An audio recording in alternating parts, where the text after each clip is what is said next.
A quiet afternoon turns tense when flashing lights surround a small family BBQ. A neighbor's voice shouts, "They don't belong here." But when the father steps forward, calm and unshaken, he pulls out a badge. Not just any badge, the one that makes every officer freeze. Because today, the man being accused is their new police chief. The smell of grilled corn and hickory smoke filled the warm suburban air. Children's laughter drifted through the backyard, soft and innocent until the sound of tires screeching shattered it. Red and blue lights flashed against the white fences, reflecting off a cooler filled with soda cans. The father, Michael Carter, looked up from the grill, tongs still in hand. His wife froze mid. The kids stopped running. Across the street, a woman stood on her porch, arms folded tight, her phone still pressed against her chest. Her face carried that familiar mix, fear and superiority disguised as concern. The officers stepped out of their cars, hands near their holsters, scanning the yard like they'd arrived at a crime scene instead of a Sunday barbecue.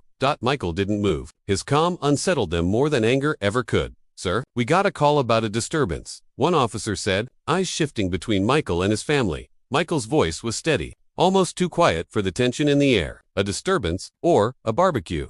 Silence, just the whisper of smoke from the grill, the hiss of cooling metal. The air thickened with something heavier than heat, something centuries old.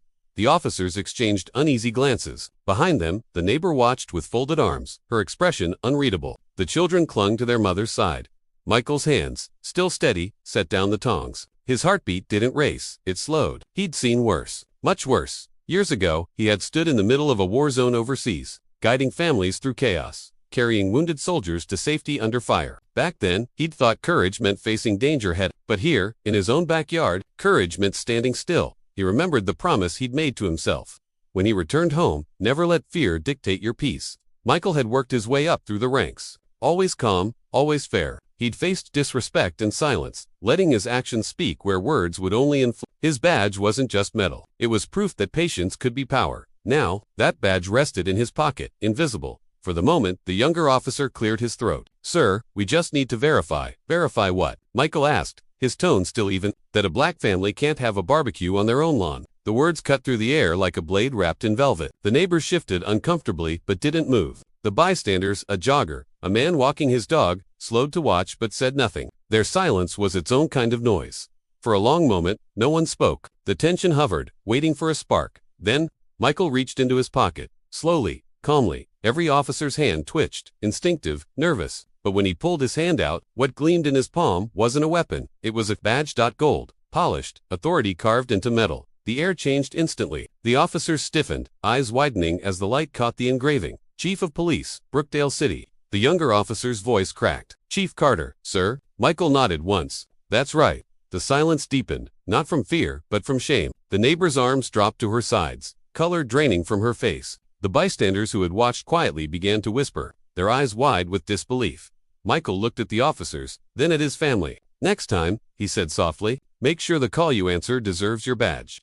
That line, quiet, steady, and unforgettable, would be repeated across the city by nightfall. The officers apologized, their voices trembling with guilt. The neighbor stepped forward, trying to explain, but the words tangled in her throat. Michael simply shook his head. He didn't need revenge. He had something stronger, dignity. As the officers left, the neighborhood seemed to exhale. Children's laughter returned, faint at first, then fuller. Michael picked up the tongs again and smiled at his daughter. "Where were we?" he asked gently. That afternoon, the story spread, not of anger, but of grace under fire. And as the sun dipped below the horizon, one truth lingered in the air. Respect isn't given to the loudest voice. It's earned by the quietest strength. In a world quick to judge by color, silence, or fear.